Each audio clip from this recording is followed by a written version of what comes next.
Siapa sih yang nggak mau menjelajahi keindahan Indonesia? Kita semua pasti pengen melihat keindahan terumbu karang di Bunaken, keindahan Labuan Bajo, Danau Kelimutu, Danau Toba, Raja Ampat, dan sederet hidden gem lainnya di pelosok negeri ini. Tapi realitanya, tiket pesawat domestik memang lebih mahal daripada tiket pesawat tujuan internasional, yang juga menawarkan atraksi wisata serupa. Jelaslah kita akhirnya pilih wisata ke luar negeri. Bahkan baru-baru ini, AirAsia aja buka penerbangan langsung dari Jakarta dan Bali ke Hong Kong tanpa perlu transit. Dengan persaingan pariwisata dengan negara-negara lain yang semakin ketat, ditambah lagi tren pamer pencapaian di sosial media kayak di Instagram atau di TikTok yang bikin orang-orang lebih memilih liburan ke luar negeri kalau biaya yang dikeluarkan untuk liburan ke luar negeri itu sama atau bahkan lebih murah daripada kalau kita berwisata di tempat-tempat lain di Indonesia. Dari dulu polemik mengenai mahalnya harga tiket tujuan domestik ini sudah sering dibahas ya, tapi kayak nggak digubris sama sekali oleh pemerintah. Sampai akhirnya Pak Luhut turun tangan dan menyampaikan bahwa tiket tujuan domestik perlu direvisi. Dan beliau juga mengatakan bahwa harga tiket domestik Indonesia ini menjadi yang termahal kedua di dunia. Walaupun pendapat itu diragukan oleh pengamat penerbangan Bapak Alvin Lee. Saya memang udah ngebahas ya video tentang mahalnya tiket pesawat domestik di Indonesia. Makanya di video ini saya mau menyampaikan perkembangannya bagaimana. Apa pemerintah masih diem-diem baik atau ada tindak lanjut? Dan bagi kalian yang mendukung dan mau menyuarakan agar tiket pesawat domestik bisa turun secepatnya, kalian bisa share video ini sebagai bentuk suara dari kita semua bahwa kita mau tiket pesawat tujuan domestik diturunkan harganya. Dari sumber yang saya dapat, pengamat penerbangan melalui wawancaranya dengan Metro TV News, beliau memaparkan biang kerok dari harga tiket pesawat domestik seperti pengisian aftur atau bahan bakar pesawat yang kena pajak 11% untuk penerbangan domestik, sedangkan untuk pesawat tujuan internasional itu afturnya nggak kena pajak. Kan aneh ya? Misal pesawat sama-sama Garuda contohnya, dan yang satu dari Jakarta terbang ke Singapura, satunya lagi terbang dari Jakarta ke Bali. Nah, kalau keduanya mengisi bahan bakar dengan jumlah yang sama atau mengisi aftur dengan jumlah yang sama, pesawat dengan tujuan Singapura, pengisian afturnya itu lebih murah karena tidak dikenakan pajak. Sedangkan pesawat tujuan Bali, harga afturnya lebih mahal karena dibebankan pajak. Sedangkan harga aftur itu berkontribusi sebesar 30% dari harga tiket pesawat. Belum lagi,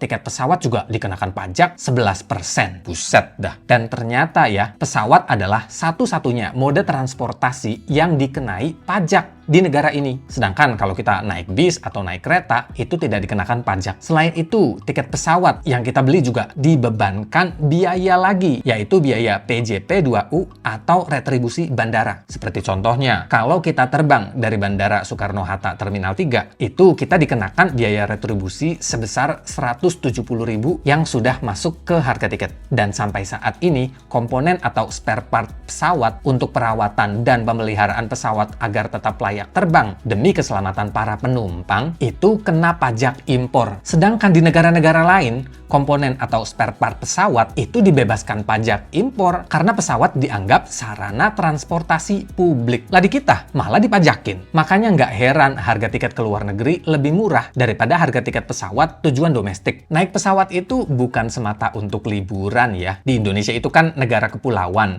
dan banyak orang-orang yang merantau atau kerjanya di luar kota bahkan di seberang pulau. Gara-gara tiket pesawat domestik mahal, orang-orang jadi pada mengurungkan niat untuk pulang kampung dan lebih menunggu sampai mereka punya uang cukup untuk beli tiket pesawat untuk semua anggota keluarganya yang mau ikut pulang kampung juga. Begitu juga sebaliknya ya, keluarga yang dari kampung ingin nengok anaknya atau saudaranya di perantauan. Tapi karena harga tiket domestik mahalnya nggak kelewatan karena dikenakan pajak sana-sini tanpa ampun, akhirnya banyak dari kita yang nggak pulang kampung dengan alasan tiket pesawat terlalu mahal. Ini beda kasus ya dengan kunjungan dinas para PNS. Kan mereka nggak mikir harga tiket pesawat, uang semuanya dibayarin pakai duit negara kok. Akhirnya beberapa dari kita mengakalinya dengan terbang ke Singapura atau ke Malaysia dulu, lalu lanjut terbang ke kampung halaman. Karena membeli tiket ke Singapura atau Malaysia, terus lanjut ke destinasi tujuan, harganya itu tetap lebih murah daripada tiket langsung. Lalu update dari perkembangan mahalnya tiket domestik ini apa? Apakah sudah ada tindakan dari pemerintah untuk menekan harga tiket pesawat domestik? Baru-baru ini, Kementerian Perhubungan melalui Badan Kebijakan Transportasi bersama Direktorat Jenderal Perhubungan Udara dan stakeholder terkait melakukan kajian terhadap harga tiket pesawat domestik. Dari kajian yang dilakukan, ada beberapa usulan untuk menekan harga tiket pesawat domestik. Untuk jangka pendek, beberapa di antaranya adalah pemberian insentif terhadap biaya aftur, suku cadang pesawat, dan juga subsidi dari penyedia jasa bandara. Pajak tiket pesawat juga dihapuskan, dan usulan ini disepakati oleh Menteri Pariwisata dan Ekonomi Kreatif Pak Sandiaga Uno. Karena dampak pergerakan wisatawan lokal terhadap ekonomi lokal itu lebih tinggi daripada pergerakan wisatawan mancanegara. Berikutnya, multi-provider untuk bahan bakar pesawat juga diusulkan agar terciptanya persaingan yang kompetitif biar tidak ada lagi monopoli BBM untuk pesawat. Dan untuk jangka panjangnya, harga aftur disamaratakan di seluruh wilayah Indonesia dengan dibangunnya kilang-kilang secara tersebar. Semoga kajian yang diusulkan oleh para menteri beserta stakeholder yang terkait ini bisa direalisasikan segera mungkin. Biar mereka yang sudah lama nggak pulang kampung bisa pulang kampung lagi untuk menengok keluarga di rumah. Dan juga biar pariwisata domestik menggeliat lagi pastinya. Sehingga perekonomian lokal juga semakin berputar. Kita tahu kan, orang-orang Indonesia kalau bepergian kemanapun